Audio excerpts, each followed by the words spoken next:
Hello, hello. Hope you all are doing well. I'm so excited to jump right into episode 2 of Get Your Designer Life. My name is Jade Simmons, and this is a new series that we're going to be doing every Sunday night for all of August and all of September. So come on in.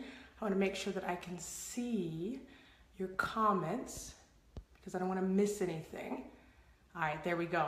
And then as you come in, I am really curious to know something. I'll tell you what that is in just a second. But tonight's episode, I'm hoping you're going to enjoy it as much as you enjoyed last week. Thank you so much for all of the amazing comments that you've left. I love hearing that what I'm talking about is necessary.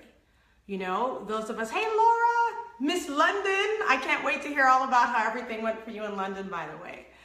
I was just saying that, you know, as a professional speaker, it can get really easy to just talk all the time. And if you're a good speaker, it can get really easy to just think that people want to hear you talk all the time. So as some of you know, I was very, very serious. Hey, Rick, man of his word. He said, I am watching tonight. There he is. I think it's very serious business as a speaker to make sure that when you're speaking, you're not just talking to talk, that when you go live, it's not just because you like seeing your face on the camera and you like hearing your voice. So many people always ask me, why don't I do more live video? And I do feel that pressure, right? If you're a modern influencer or thought leader, you feel this pressure that you need to be talking and putting out content all the time. Well, what I really believe is that the content has to be something that people can use right now. It can't just be rehashed inspiration. I like to only talk when I feel like I'm going to be able to bring you revelation, right? So tonight's episode, I have prayed that it's going to be revelatory for you. Last week, we spoke about managing attitude, not just conflict and dealing with confrontation, but can you manage the attitude of yourself and even others by understanding where their attitude comes from before you even have to deal with conflict or get in the middle of confrontation in the first place? That's boss behavior. Bosses don't go around telling people off. They manage stuff so that it doesn't even get to the point where that confrontation has to happen, if at all possible. So last week, hey Misha, last week we were talking about managing attitude. This week we were talking about developing the habit of boundless expectation. Now, I know you think you know what that is. You think I'm going to be talking to you tonight about positive thinking, which is nice, or about being optimistic. That's nice too, but this is different. This is next level. The habit of boundless expectation. Hey, Eddie, the habit of boundless expectation means that you're going to develop a whole new lifestyle, not just a way of thought. So here's something I want you to do as you come on. There's no judgment here, okay? So when you come on, I want you to let me know if you think of yourself as an idealist, a realist, optimist, or even a pessimist or a skeptic. No judgment. I'm not going to call you out. I'm curious to see how you think about your current mindset. And those of you who do see yourselves as realists, I mean, is that a good thing? Do you think you should be something different? Those of you who are skeptics, you might think, look, we all need a healthy dose of skepticism in today's society. But by the end of the episode, what I'm really hoping is that you're going to want to develop this attitude, this mindset, a new lifestyle of boundless expectation. So we're going to jump right in. You are watching Get Your Designer Life, not just get your life. But a designer life means that there's a life that you were designed to live. Unfortunately, I think that most people live and die before ever discovering this original blueprint that was literally created just for them. I think that if you're watching that God himself broke the mold with you, there is no other you. And so I think it's a travesty that we go through life trying to put on other people's templates or live by other people's way of life. So Get Your Designer Life means you're determined to find out to go through the process to find out how you were uniquely designed so you can find out how you were uniquely designed to operate. So you're going to hear a few words always fall out of my mouth. One is purpose. You're going to hear that probably 100 times over the next few weeks at least. Breakthrough, destiny, those are things I love to talk about, but I do think I talk about them a little differently than everybody else. After last week, my mother said, you know, your inspiration's not really a pat on the back. And I said, no, I think it's kind of a punch in the gut, but that's okay, right? No pain, no gain. So I say sorry in advance, know that I love you. And whatever I'm saying is because I really feel like if we stretch ourselves in this way, we're on our way to living a life that's just incredible. Because you spend so much of this designer life living the way you were designed to behave, the way you're designed to believe, the way you're designed to think. Hey, Rhonda. And so it's a life that's so much more pleasant, so much more blessed, and filled with so much more impact. So let's jump right in. You know I don't like to wait around. We start at 6, it's 6:06, so we're gonna hop into the episode. If you think you know someone who needs this, who would love it, who would enjoy it, definitely share. But that's gonna be probably the first and last time I say that because I just wanna get into the content. But do share this. You don't wanna be stingy with revelation. If anybody else can benefit, let them know what's going on, but stay focused as we jump in. All right, so I said at the beginning, this is not your grandma's positive thinking. Let me explain that. Nothing wrong with positive thinking. I just think that we have misunderstood what it is and or we have lived by positive thinking alone. And I actually think it's a very dangerous thing, which I'll explain. We're talking about developing a habit of boundless expectation. So I want to start first by telling you definition of positive thinking. Positive thinking is a mental and emotional attitude that focuses on the bright side of life and expects positive results. If you're just joining, I want to know if you think of yourself as an idealist, as a realist, a skeptic, as an optimist. What do you think of yourself? I'm curious to know how you see yourself and your mindset. Positive thinking means that you go around believing there's a bright side, right? Or that you're looking for the bright side of life and you definitely expect things to turn out positively. So here's my question. What if in your life there are not many bright sides? I mean, just can we keep it real? Like life gets really dark. So what if the only bright side you have in your life is life itself? What if that's the only thing you can really claim? You know, we always say, you know, I should be so grateful that at least I have a roof over my head. At least I have a loving family. At least I have clothes on my back. At least I have a car. You know, there are people who literally cannot say any of those things. So their life does not have bright sides. So where do they look? So how do you stay positive when you don't have a bright side? Positive thinking in many ways can fail you there. Positive results. Well, now I know we're not really supposed to say this, but I believe positive results come to those who put in positive effort. I think positive results come to those who put in positive redirection, positive speak, positive thought, positive faith. And yes, in case you're wondering, there is an opposite of positive faith. It's negative faith. You know people who have some strong, I mean supernatural level negative faith, right? That's when they have a strong belief that everything's going to turn out poorly and that bad things will definitely happen. You know those people, right?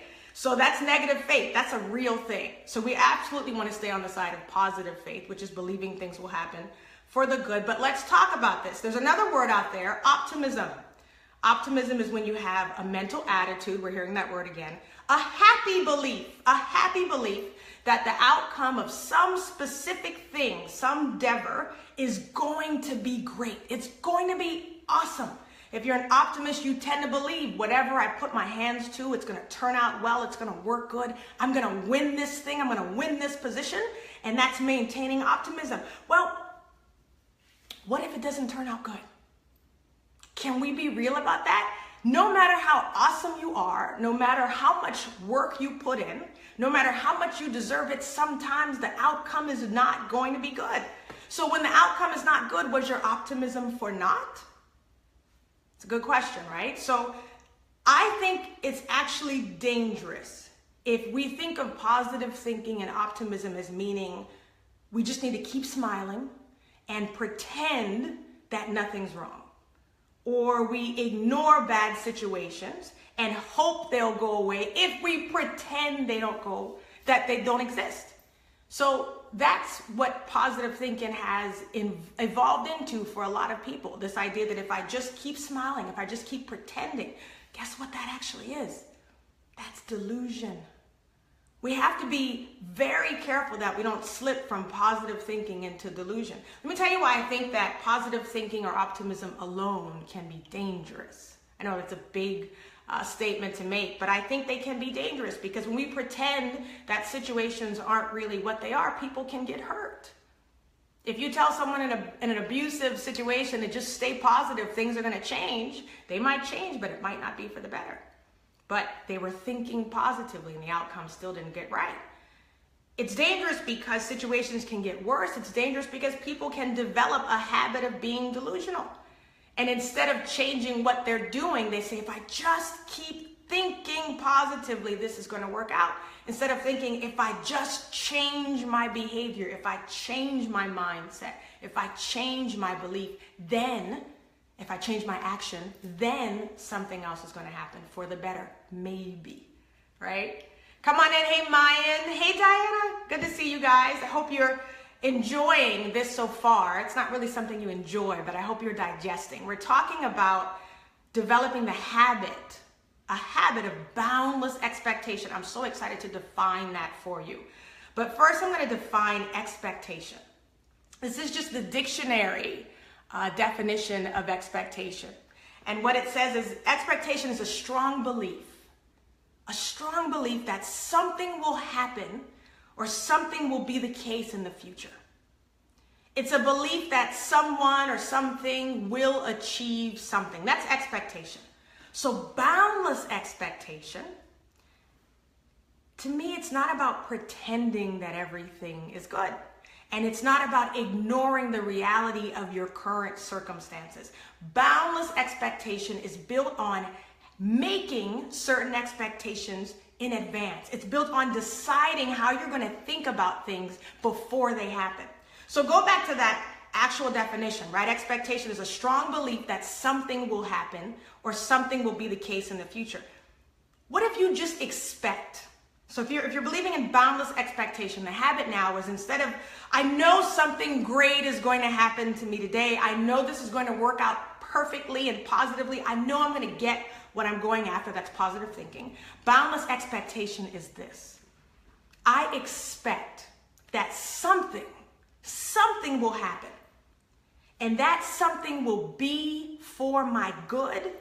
And no matter what it looks like or what it feels like, meaning if it feels good or if it feels awful, I expect that I'm going to be able to figure out how to behave in that circumstance. And I expect that my job is to figure out what was in that situation for me. Do you know what that changes? It means that you're going to be so expectant that you say, I just got rejected. Awesome. I expect that I'm going to figure out what this rejection was about. I expect that this rejection is not going to kill me. And I expect that this rejection is a win in disguise. Do you understand how life changes when you start saying, what was in this failure for me? What was in this breakup for me? So your negative circumstances, they are negative. Fine. You expected that something was going to happen, and you expected that you were going to be capable of handling whatever happened. You understand that's so much different because you're not setting yourself up to have to deal with disappointment that came unexpectedly. If you always said, I'm only going to think positively, then when something negative happens, you got to pick yourself up all over again because you're like, I can't believe I believed so hard that was going to work out for the good, and it didn't. But it did if you understand boundless expectation. Boundless expectation says, I expect that I am built to survive whatever happens. Now we hear the word survive and we automatically think surviving negative things. Hey, Elizabeth. Hey, Mommy. Mommy's on there. Tony Murphy, what's up? Glad you're on. So boundless expectation says, I expect that I am built to survive whatever happens. Survival is not just, you don't have to only survive bad stuff. You know you have to survive winning? Do you know you have to survive getting what you want? Do you know that you have to survive elevation? What I mean by that is if you actually get what you're going after, I can tell you from personal experience, more is going to be required of you. You can survive that. You're built for that. See, some people think so positively, they get what they want, and then they didn't expect that they were going to have to deal with new devils at the new level. But that's just how it goes. But if you back up and you say in advance, I expect that when I win, I'll be able to handle the win. You see, it's a completely different way of thinking. Those of you who are just coming on, I'm curious to know if you think of yourselves as optimists, realists, skeptics. We addressed a little bit early on what positive thinking was and why I actually think that positive thinking is can be dangerous if that's all you do is think positively, right? Because that's a mental attitude or belief that you're going to look at the bright side of things or that things are always going to work out. When we know from living on this earth, sometimes there's no bright side and oftentimes things do not work out. So when that happens, did your positive thinking or did your optimism fail you? And I'm saying I want you to shift to something bigger, something more mature even than positive thinking alone, which is the habit of boundless expectation. Boundless expectation says that you it's when you're determining certain expectations in advance of life. You're deciding tonight, when failure happens, because it will, here's how I'm going to react. When rejection happens, when a win happens, this is how I'm going to behave in advance. So in this way, you're never tripped up. So you say, I expect that I am built to survive whatever happens. I have faith that I can figure my way out or work my way through or succeed in whatever new situation presents itself. I expect that I will find the tools even if they weren't given to me. You know how many stories I hear about people who've been really going after a promotion or an elevation of some sort, and then they get it and they're upset because once they got there, they thought certain things were going to be given to them, right? Like once I get to the corner office, everything's going to work out. Once I finally launch my company, then it's all going to work. It's all going to run smoothly. Those of you who've succeeded in any way, shape, or form know that once you get to the next level, it's a whole new ball game. The same strategies that used to work for you well at the last phase of existence, they don't even float the boat in the new phase. And so a lot of people get to the elevation they want and then they start sinking almost immediately because they didn't expect that something was going to happen. They only expected and hoped and believed that good things were going to happen. They didn't think, I'm going to have to deal with adjusting to a whole new team of people or a whole new way of life. Or man, this is actually causing me to have to stretch outside of my comfort zone. So boundless expectation decides in advance how you're going to deal. Boundless, we know what that word means. No limits to what could happen. No limits to how you'll be able to perform, and no limits to what the possibilities are. You would be surprised at how many people put limitations on whatever the big breakthrough or big blessing is that they're asking for, right? Well, I want that promotion, but I don't want this. I don't want to have to deal with this, and I don't want to have to deal with that. And I don't want to have to work with that person. Limits. But you say you want a limitless life. So limitless goes in all directions, right? Let me just tell you, limitless means that when I succeed, there's going to be a limitless amount of problems that I might have to deal with. Some of you are saying, oh my God, Jade is a pessimist. Not at all. I'm not even really a realist because I believe just about everything is possible, whether science even says it or not. So I'm not just a realist and I'm not a skeptic. But I do believe we have to face reality, but we can face reality in a supernatural way. All right, so boundless, I always say when you're deciding that you're going to develop a habit of being boundless, of being limitless, and a habit of boundless expectation, there's an agreement you're going to have to make. You're going to have to say, I will put no limits on the following. I will put no limits on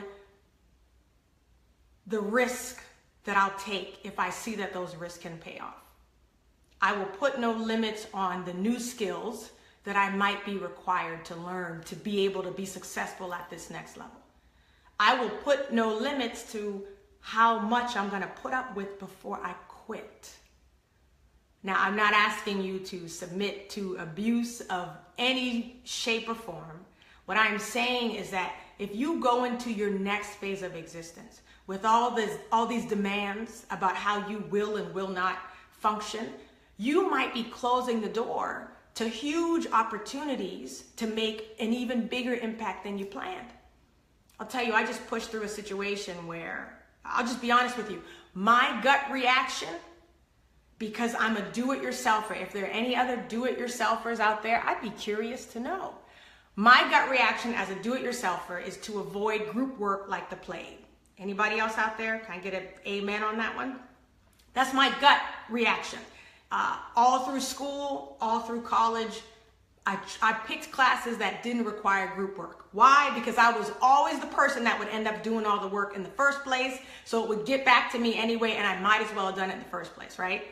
So I've had to learn to get out of that, because if you have a huge vision, if you have a big dream, it's probably too big for you to achieve it on your own. I mean, you can probably do a lot of it by yourself, but at some point you're gonna have to build a team to help you support the vision. Or if you're serious about being someone who's global, who's international, who has an impact that reaches far and wide, you're not gonna be able to do it by yourself. Thank God for social media. It allows us to reach much farther than we ever could as individuals. But you're gonna need people on the ground walking out your vision, walking out your purpose beside you. So I had to get over that. But I'll tell you, that reflex kicks up from time to time. If I'm in a group situation and that group's not working out, my reflex is deuces, right? I wanna be out and go back to doing everything by myself. And so I was praying about this, and I felt like God was saying to me, look, you can keep piecing out. Like, you can keep doing that. But every time you do it, you're going to delay the bigger things that I have for you. So stop putting limits on how you're going to work and who you're going to work with. You understand? I'm talking to myself, but I'm guessing I'm talking to some of you as well.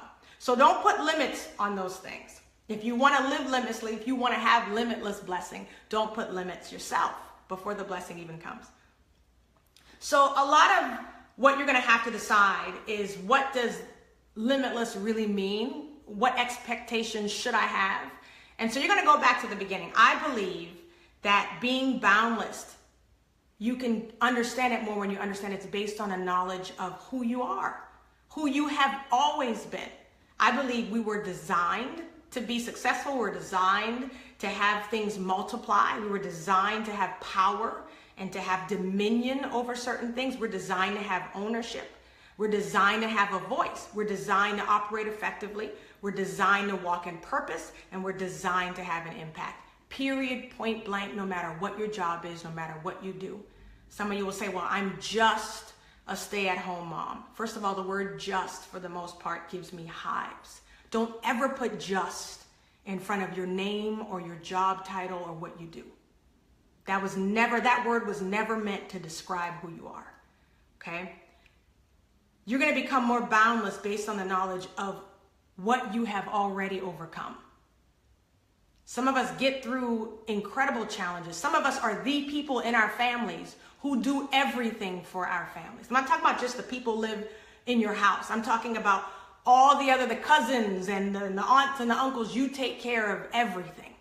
And that gets tiring, but I want you to take note of the fact that you've been able to do it.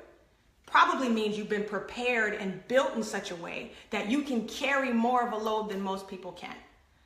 I always joke that, hey Vicky, I always joke that one of the reasons I have an overbite is because I was literally designed to bite off more than most people can chew. And if I look back at my history, I've always done that. And people have always said, be careful, you're gonna bite off more than you can chew. And they've usually been wrong. So I'm built that way. Now, if you understand that, when things are presented to you and they look like more than most people can handle, you can go, oh, that's probably for me. That's probably here for me.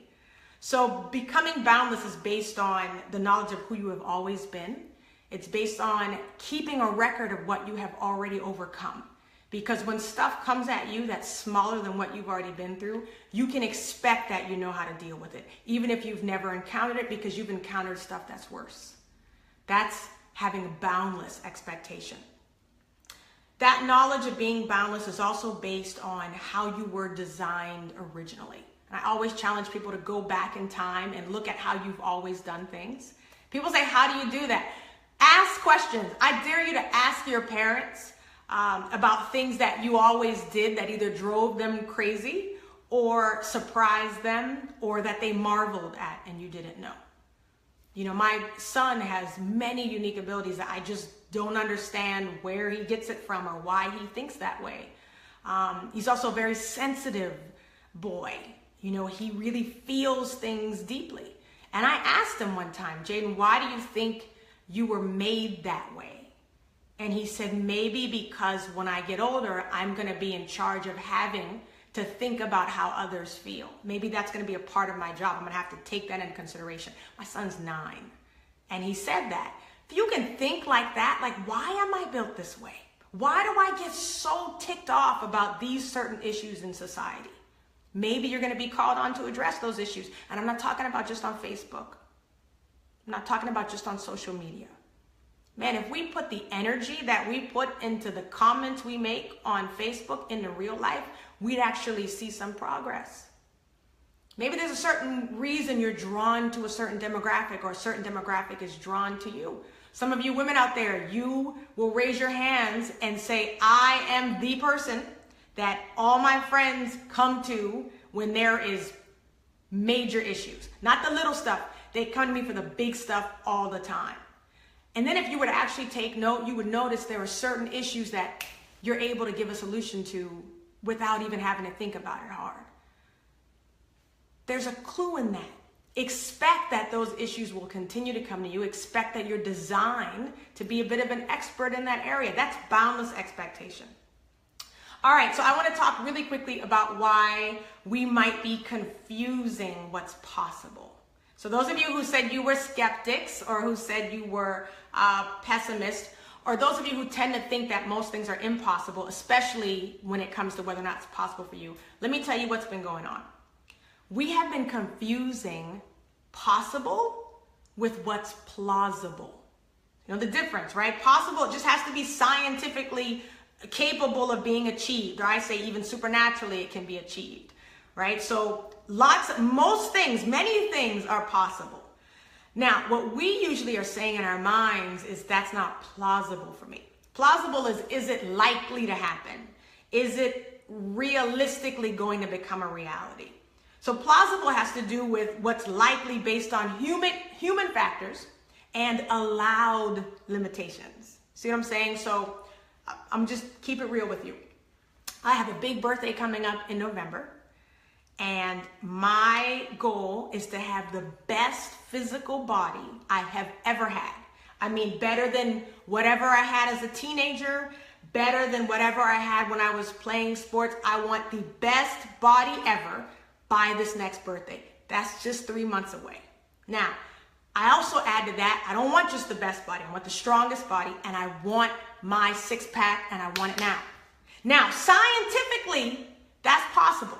I could cut my calories, up my aerobic activity. I could do 2-a-day workouts, and I'd probably hit my goal by October instead of November. So it's scientifically possible. It just depends how much do I want to put in to get to that goal. It's possible. Most people will say that's impossible because they're thinking for themselves, I couldn't do that. Now, here's why reaching that goal might not be plausible.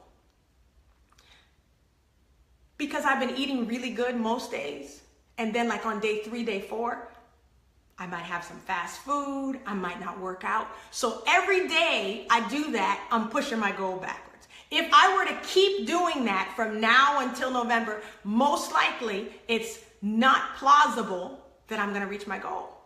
But it is possible.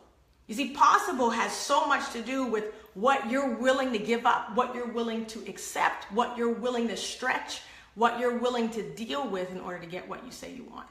So developing a habit of boundless expectation, if you take that example, goes back to saying, I expect in advance that I can do what I need to do to get where I need to go.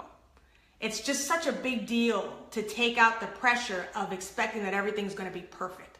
So I expect in advance that I am going to reach that goal in November, but I also expect in advance that if I have some off days, I'll be able to make them up. And I expect in advance that if some issue comes up that takes me off track for a few weeks even, that I'm not going to beat myself up. I'm going to set a new deadline, and I expect that at some point I'm going to hit this goal. My highest expectation is that by my birthday, I will have exactly what I want. Now, the thing about boundless expectation is that you're going to have to give up a little bit of fear in order to be able to really live that way. I promised that at the end of this episode, I would tell you what I had to give up to get a certain lifestyle. me tell you the lifestyle that I'm talking about. The lifestyle that I'm talking about is one where, it's one I've dreamed about for a long time. I'm a hard worker. Most of you are serious grinders. You know how to get stuff done. That's my MO. I would bet money that most people cannot outwork me. You probably would make the same bet. So if it comes down to what I gotta work or what I gotta, put out, what I gotta put in to get what I want, I feel like I can make it happen. That gets very tiring. So what I was doing before was I was knocking on a lot of doors. Doors that I believed I should be let into, and I was putting in whatever work I thought I needed to get through those doors. But the life that I actually have now is one where doors are opening before I knock on them. That literally I can start thinking about things that I want to have happen, and they happen. It's not magic, it's not psychic, but it has to do with boundless expectation. I had to give up something. Now, I'm sure I'm not talking to anybody else here, but I am a control freak, or used to be. I'm a recovering control freak. I know some of you are as well. Here's what I had to give up. As a control freak back in the day, if I was going to work for something, I was going to write out a goal, right? Write the vision and make it plain. And I didn't just make it plain, I made it very specific. This is when this goal is going to happen. It's going to look exactly like this. This is how it's going to feel when I get there. And I will tell you 9.5 times out of 10, it never looked like what I wanted it to look. Many times it was much better than what I wanted it to look like. Oftentimes it was worse than what I wanted, or different than what I wanted. That gets very tiring. And if you keep that up, if you keep a death grip on the outcome, which is what I was doing, you set yourself up to always be disappointed or to never be prepared.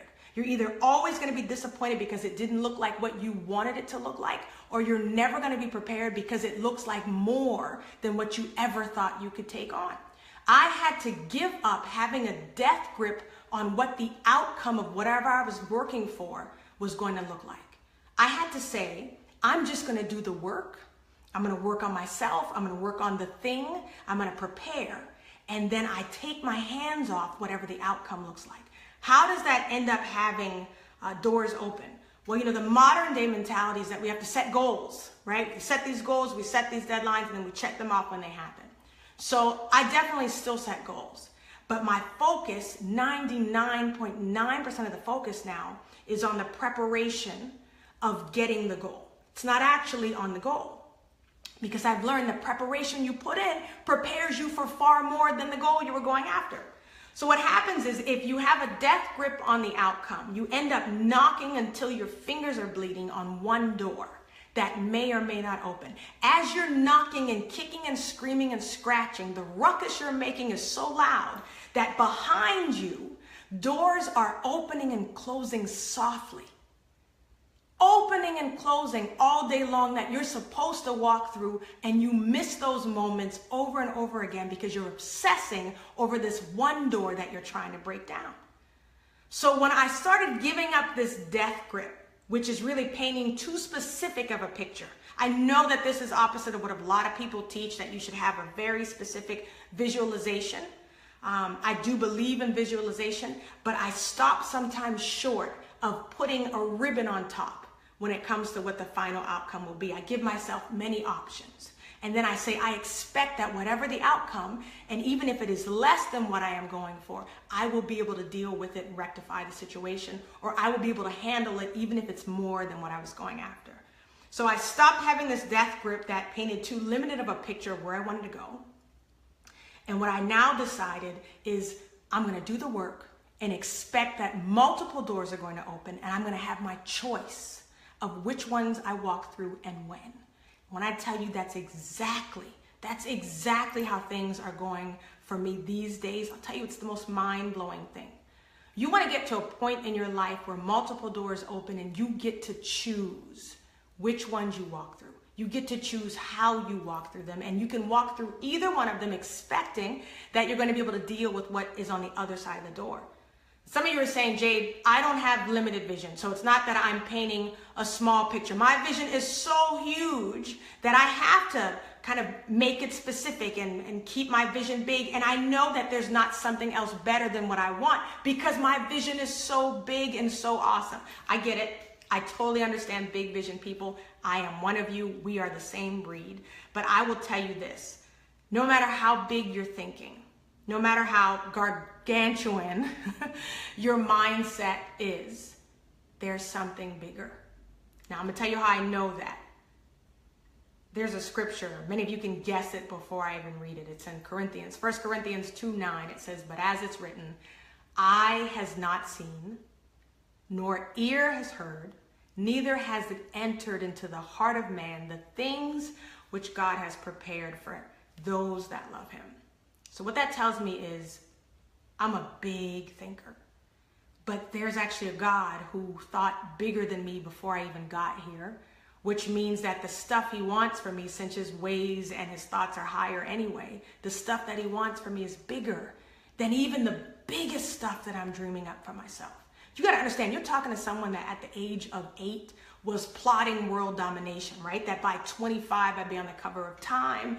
By 30, I would have won a Pulitzer for something. Do you know what I'm saying? Like I had this stuff really planned out. So when those ages came and went and those things hadn't happened, it was devastating. Some of you are like, well, it's not even realistic to plan those things. I wasn't a realistic person. I just knew that what I wanted should happen because I was working hard. I didn't understand that expectation meant that things may happen on my timeline. They may happen before. And no matter what, my job was to prepare for whenever the breakthrough broke out. So what I'm learning is that since I can understand that there have always been ways and thoughts and plans for me that are bigger than me, my job is to be careful not to limit myself to my own thought, to my own plans, to my own strategies. My job is to expect that there is something bigger waiting, not just something good, but something bigger. And that bigger has a lot of meanings and it encompasses a lot of things, and then I can expect that I'm going to be able to handle those things when I get there. So that's boundless expectation. And when you develop that habit, how you develop a habit, you do something over and over again. So I dare you, when the bad stuff comes this week, to expect in advance. Matter of fact, it's Sunday, this is great. Expect in advance for what's coming ahead. This week, at some point, you will probably have disappointment. I'm not trying to prophesy negative stuff to you. I'm just saying, it's likely. Something, someone, some project is going to be disappointing. Some outcome is not going to be what you decided to be. So in advance, I dare you to write down 3 different outcomes that could happen to something you're expecting or waiting on. And decide tonight how you're going to respond to this thing when it happens, right? Decide in advance how you're always going to deal with rejection. People have a hard time believing this, but when people tell me no, it's like I throw a party. When they tell me no, or worse yet, when I get radio silence back, I get really happy. Because it means that the purpose and the thing I'm going after is so big and so important that if somebody tells me no, I was being saved from being in a partnership with the wrong person. I was being saved from saying yes to the wrong opportunity. We have to make sure that we're not saying yes to the wrong thing. People get so desperate for a yes.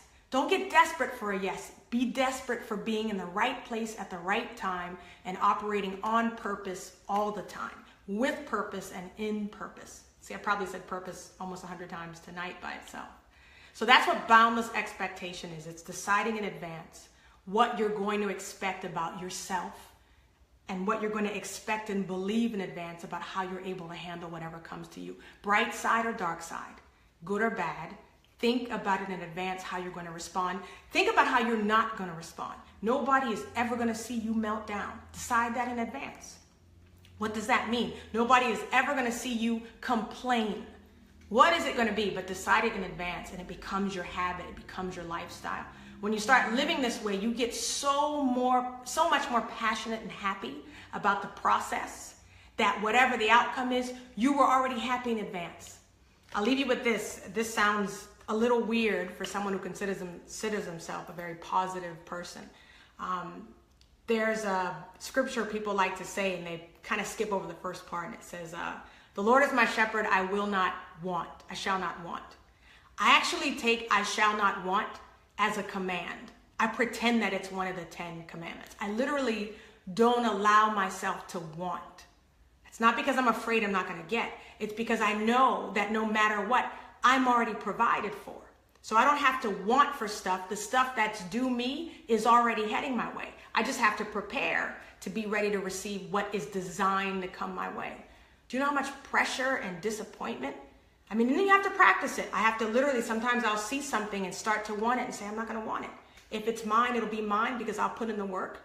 And if it's my time, which is always your time, by the way, you just have to figure out which time and which season you're in. If this is the season for me to receive, nothing's going to block me from receiving.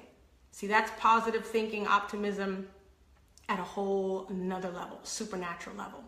I hope that makes sense to you. Actually, I don't even see your comments today, or I would be able to respond to you. Let me just check to be sure. Oh, there you are. Wow, Diana said.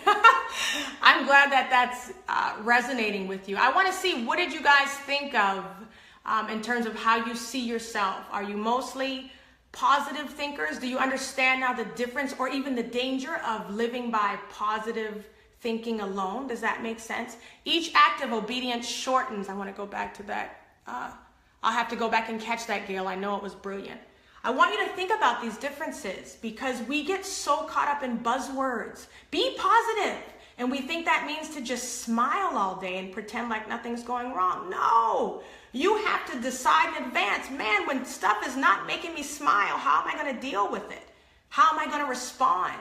You know, when you're dealing with a really messy situation or dealing with conflict or confrontation, tell you what, I got a gut check last week. I was going into a meeting that I was dreading. Can I just be honest? I was dreading it. I've been dreading the meeting for weeks. I felt some type of way about the people at the meeting. You've ever had that happen? So that whole week, I was finding myself kind of preoccupied about it. And right before I literally went in the room, I got this gut check that said, wait a minute, how are you designed to behave? How are you designed to operate? And I said, well, I'm designed to bring inspiration.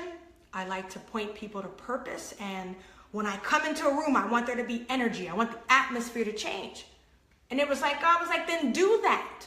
But you don't understand. These people are so difficult and they won't let me do this. He said, I didn't ask you about them. I asked you about you. How are you designed to operate? Go in there expecting that you're going to change the atmosphere of the room, no matter how nasty the people are in the room. Here's another hint.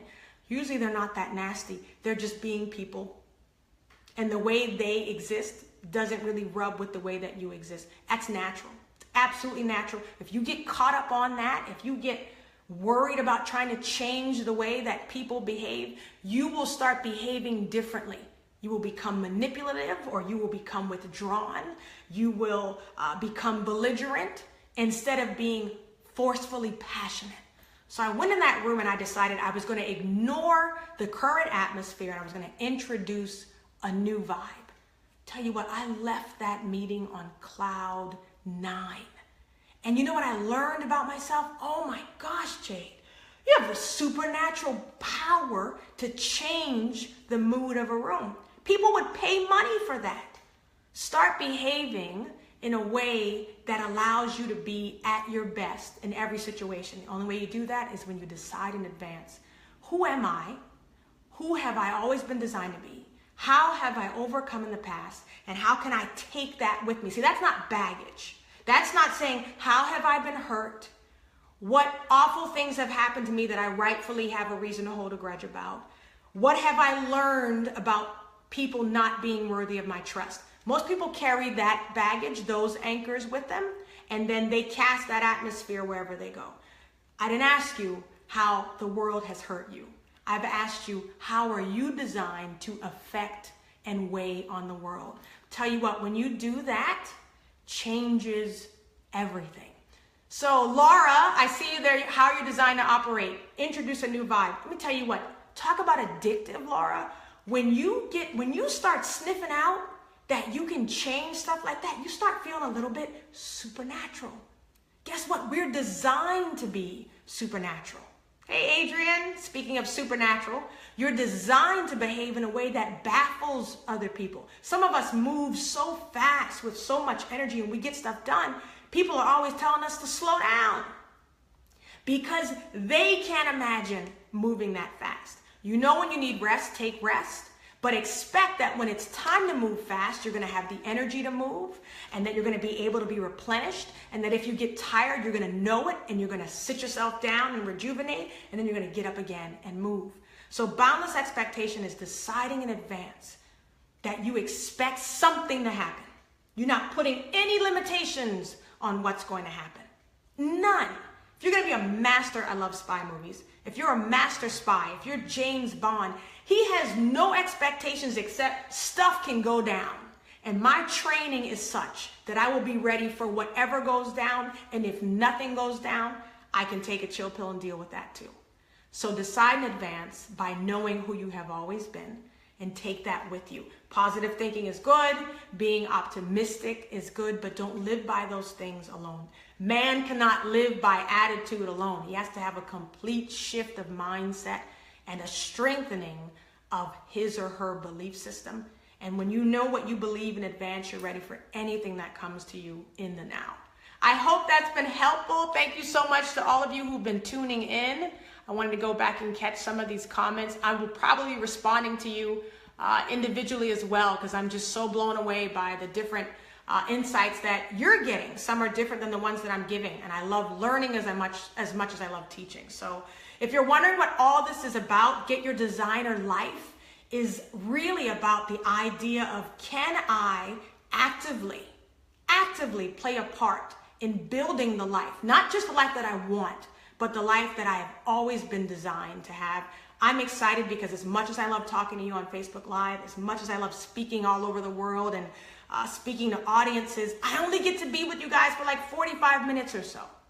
But I've created something called the Designer Growth Club that is going to allow me finally to connect on a long-term, permanent basis with people who are ready to live bigger, ready to be bolder, and ready to finally live by their original blueprint. I want you to go check it out at designergrowthclub.com. You'll learn more about this exciting new club community that's coming into fruition this October. We'll be opening the doors in September, so go learn about it. If this teaching, sorry guys, this Designer Growth Club will be for women, but if you know women in your life, your wives, your girlfriends, your daughters, your sisters, who are looking to do things bigger, to stop resenting where they are now because they're so obsessed about where they want to go. I want to help people live in a way now, right now, that's bigger, so that they're even more prepared for where they're trying to go. And I want to help them get to where they're going. So check out designergrowthclub.com.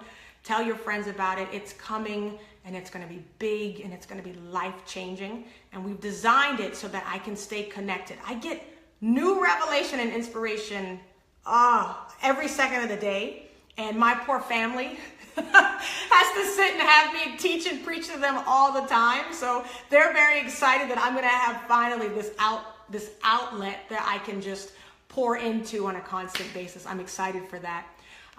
Let us know what you've been thinking about these videos. Share them, please. And I'll be keeping up with you as the week goes along. Thanks so much for joining me tonight, and I'll be back next week with the third episode of Get Your Designer Life. All right, have a great night.